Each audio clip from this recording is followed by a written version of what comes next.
Are you trying to detect small objects in your images?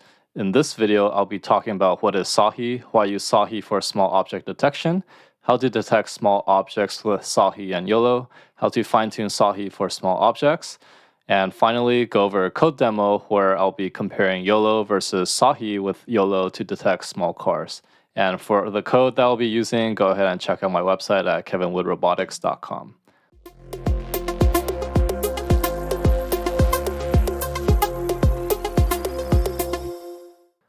So what is SAHI? SAHI stands for Slicing Aided Hyper Inference. So it's a framework that's used to detect small objects in images, as you can see on the right. And I'll be going over in detail on how this framework actually works. So first off, why use SAHI for small object detection? So right now, the problem that we see is that existing object detection models were trained on low resolution images, specifically 640 by 480, and is good for detecting large objects. So when we say large, we usually refer to about 60% of the height.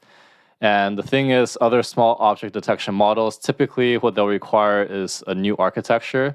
And the problem with new architectures is that you need to train it from scratch. So that usually means more time to develop and actually integrate things into your project. So what SAHI does is it integrates existing object detection models without training from scratch. So, different object detection models, like in our case, we're going to be using YOLO. So we'll see how we can use existing things into our application.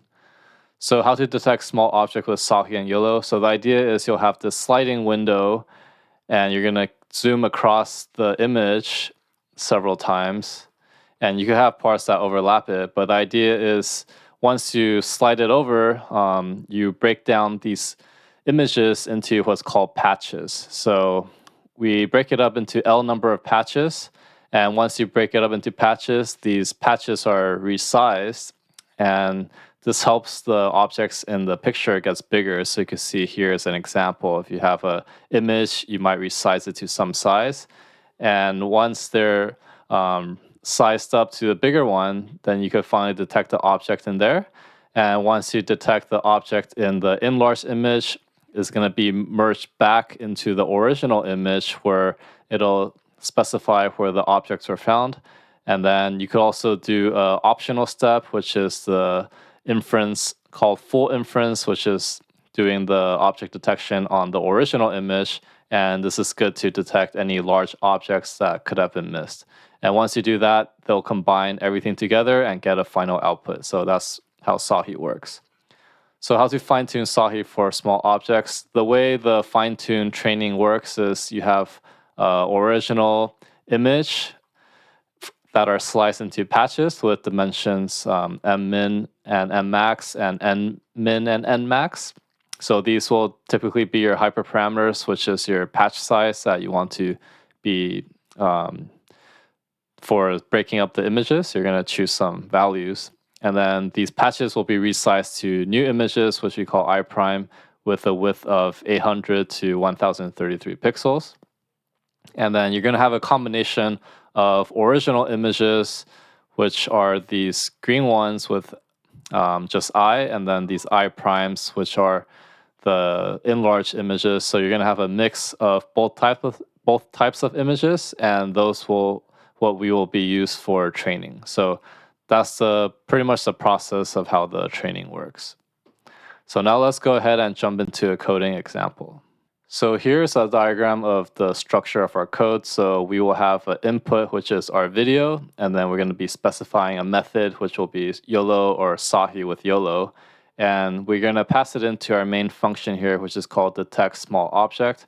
And inside of here, depending on which method we choose, it'll either go into the YOLO method or the SAHI method.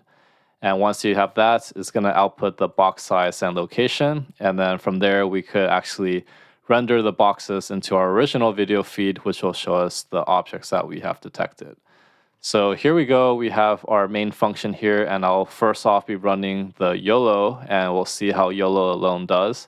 So I'm going to go ahead and run this file. So you're going to see our video feed go up. So first off, what this function does is it's going to download the YOLO model in case you haven't downloaded it already. and then you're going to specify the path of where you want to download it. So the initialization will take a little bit, but then once it's up, it should be pretty fast. So you can see this is our video feed with just YOLO alone.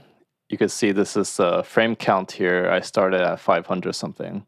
But you can see that a lot of the objects in the back are missed, and part of it could also be because of the glare, but you'll see later on when we compare with SAHI the difference between the two methods. But you can see here it only picks up a few car items in the front and not too many objects that's being detected. But notice how fast the frame rate is going. So we'll be comparing the frame rates to the SAHI model to see how much of a performance difference that we see. So what we'll tend to see is that you're going to have a trade-off between speed and accuracy. But let's go ahead and run the second type here, which is SAHI and YOLO. And we're going to see how this looks. So if I go ahead and run this, you'll see how it behaves. So notice here, this is now using SAHI, and if you pay attention to a frame count right here is 532, you're going to notice that it took quite a bit before it increment by 1 frame. But one thing you notice is that on the left, it detected a far more number of cars compared to just the YOLO model alone. So again, even though that there's some light glare, you can see that it detects far more objects. And same with the right, you can see there's some things in the back here that it previously didn't detect, but now it can pick some of that stuff up. But you can see that it's also starting to pick up some stuff that we don't care about, like it thinks there's a keyboard here and it thinks this is a remote. So you're just gonna have to specify which ones are the correct ones and kind of filter out the bad results. But overall, you can see that SAHI tends to do a better job at detecting these tiny objects. So if you found this video helpful, give a like and subscribe, and I'll see you in the next one.